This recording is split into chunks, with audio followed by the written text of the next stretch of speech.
Hello everyone and welcome back to Wander's Footsteps for a new book review. This time I'm gonna be talking to you about special books that I read a few days ago that got me really interested, and I'm even waiting for the sequel of the book. So this is why I thought it would be really nice to do a review about it, because it's a very small book that takes only a few hours. Even just in 2 hours you can read it all, but there are lots of meanings inside it. So the book's name is Liveable Phobos. So before I tell you about the book in itself, I want to talk about the author, whose name is Yash. Basically, Yash is only 16 years old. He's from India, and what I love is that, we always, when we go to buy books, we always buy books from known authors or known stories, known books from big libraries, big bookshops. But sometimes we forget that there are lots of young authors out there who are writing books, who have really good talent, and they need our encouragement in order to progress and to make better stories and better books in the future.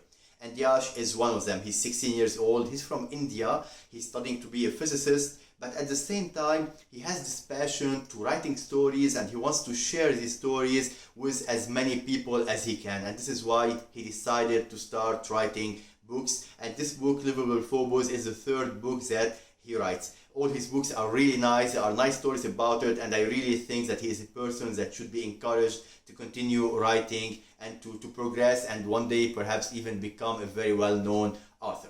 So back to the book itself. As I told you, the book is very short. It's not a very huge book. You can read it in 2 hours. If you want to really take your time to enjoy your story, 2 or 3 hours, the book can be finished. And this is what I like about it. It's a very short book, but it has some really amazing meanings about it.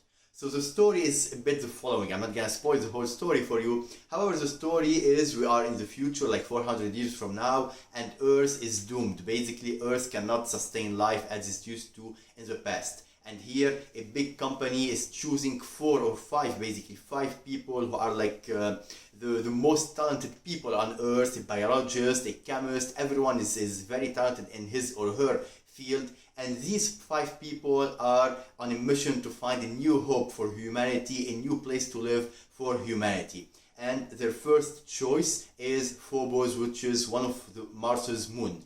And they head there in order to discover this planet and to see if it's livable or not. Basically, in the story at the beginning, we are going to know more about each of the 5 members of the team, know more about their stories, about their families, how they were really anxious to go on this mission, and also to try to find a new hope for humanity. You see how all of humanity is waiting for this team to come back with good news, because they have this responsibility to all of their families and to all people living on Earth, because they are the last hope to finding a new place to live. And so they arrive to this planet called Phobos, and there they begin their research. I'm not gonna tell you what's going to happen with them, but lots of adventures are going to happen. They are going to find weird creatures, weird places, weird radiation. So basically, will their mission be a success or not? I cannot tell you this, but I can tell you that it's very interesting to see how they are taking their responsibilities in a very serious way, because all of humanity is waiting for them. It's a really nice book that shows how we as humans, when you are really passing through difficult times, we are always unified to find something better and to make this mission successful for the best of all of humanity. So this book, I really highly recommend it. It will only take like 2 or 3 hours to read, especially for all science fiction fans. I'm sure you are going to like it. For me, I liked reading it a lot, and I'm so anxious for the sequel. So this is a bit of spoiler. The book does not end at the end of the book. Basically, the story is, there's still continuations. There's still a sequel coming up in the future. I think it's in a few weeks. It didn't come up yet. But for me, I'm very anxious for the sequel. So I highly recommend that you read this book, Liveable Phobos, and you check out other books for Yash. So if you are interested in reading this book of Yash, or to check out other of his books, I'm going to be putting all the links in the description below, so make sure to check them out. And for the time being, if you like this video, make sure to subscribe to my channel, and I'll be seeing you next time. Cheers!